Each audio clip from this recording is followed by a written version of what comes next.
Ողջունում ենք բոլորին, շատ են ասում, որ հայ առաքելական Սուրբ եկեղեցին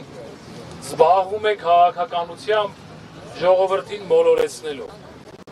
Մենք միշտ ասել ենք ու ասում ենք, որ հայ առաքելական եկեղեցին չի զբաղվում քաղաքականությամբ, բայց հայ առաքելական եկեղեցին չի կարող ձայն բարձրացնել, երբ որ տեսնում է անօրենություն է կատարվում։ Այսօր թե Բաքվում, թե Հայաստանում շատերը առանց որևէ հիմքի զրկված են իրենց ընտանիքներից, իրենց գործից, իրենց ծառայությունից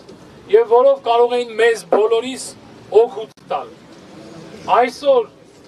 հայոց պատմության մեջ աննախադեպ մի իրավիճակ է, երբ որ բանտերում են մեր եկեղեցու 4 սրբազան հայրեր, որոնք այն մարդիկ են, ովքեր ամեն օր ավուր իրականում բարեկարգում, բարեփոխում ու զարգացնում են հայ մարդու թե հոգևոր, թե մտավոր եւ թե հասարակական առողջ կյանքը։ Դրա համար մենք այսօր այստեղ ենք միասին իբրև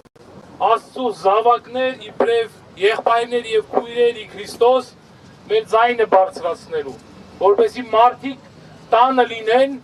որտեղ որ պիտի լինեն, որպեսզի մարդիկ իրենց ծառայությանը լինեն, որպեսզի մարդիկ կարողանան թե մեր սրբազան հայրերը եւ թե բոլոր մեր եղբայրներն ու քույրերը, ովքեր անիրավաբար անազատության մեջ են գտնվում, կարողանան հենց մեզ օգուտ տալ։ Սրանով մենք ինքներս մեզ ենք վնասում, իրենց չենք վնասում։ Մեր սրբազանները բանտում աղոթք են անում ամեն օր մեզ համար, բայց երբ որ իրենք անազատության մեջ են, մենք ենք վնասվում, իրենց զավակներն են վնասվում եւ ես վստահորեն եմ ասում, ողջ հայ ժողովուրդն է վնասվում եւ դա օգուտ չէ բոլորիս։ Ուրեմն մենք պարտավոր ենք մեր ձայնը բարձրացնել եւ իրոք մարդու հիմնարար այն